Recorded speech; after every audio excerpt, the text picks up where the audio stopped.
This is Kajol Jadhav and I am here to explain daily current affairs for UPSC Civil Services exam.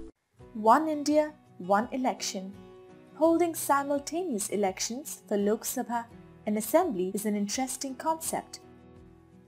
What is the need for simultaneous elections?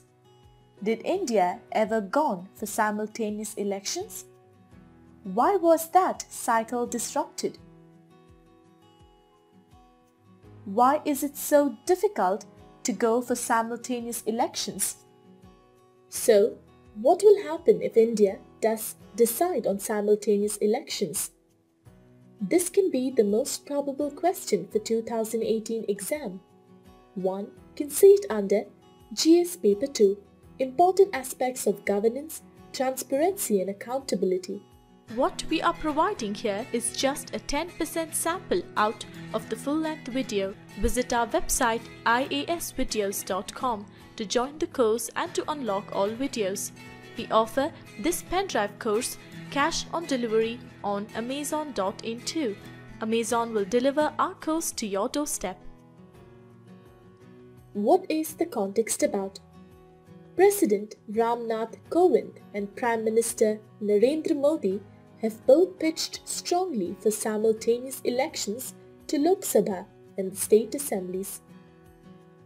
Commentators have noted in recent weeks that the escalating clamour for one nation, one poll has coincided with speculation about a snap Lok Sabha election.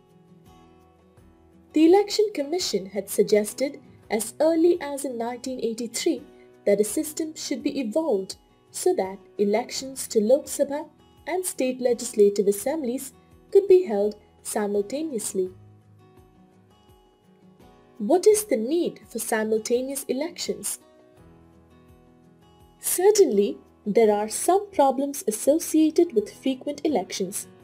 Frequent elections affect policy making and governance as the government is trapped in short-term thinking. It also destabilizes duly elected governments and imposes a heavy burden on the exchequer. It also puts pressure on political parties, especially smaller ones, as elections are becoming increasingly expensive.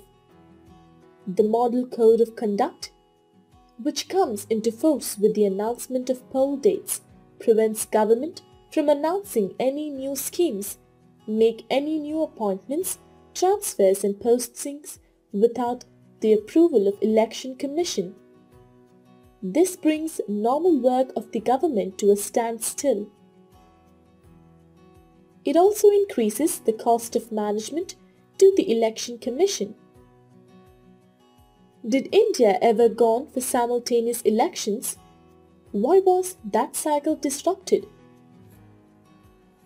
After the constitution came into being in 1950, elections to the Lok Sabha and all state assemblies were held simultaneously in 1952, 1957, 1962 and 1967, and all the newly elected legislative bodies were constituted between March and April in each of these years. In the first three elections, it was virtually one-party rule with the Congress party holding sway over the voters almost everywhere. However, in 1967, the electorate dislodged the Congress in a few states and voted in unstable coalitions. A couple of these governments collapsed ahead of time in the late 1960s, thus marginally disrupting the arrangement of simultaneous elections to the Lok Sabha and all the state assemblies. However, the real damage was done in 1970 when early dissolution of the 4th Lok Sabha took place. Since then, the arrangement of the simultaneous elections has come to an end, and over a period of time, the country has got into a vicious cycle of elections which has begun to hurt governance in a big way.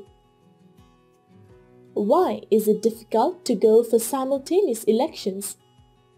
The biggest challenge is achieving political consensus which seems to be chimerical.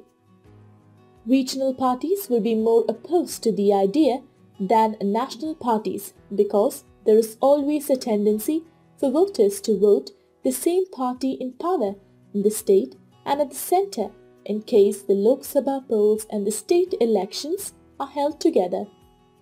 Also, according to the IDFC, there is a 77% chance that the Indian voter will vote for the same party for both the state and centre when elections are held simultaneously.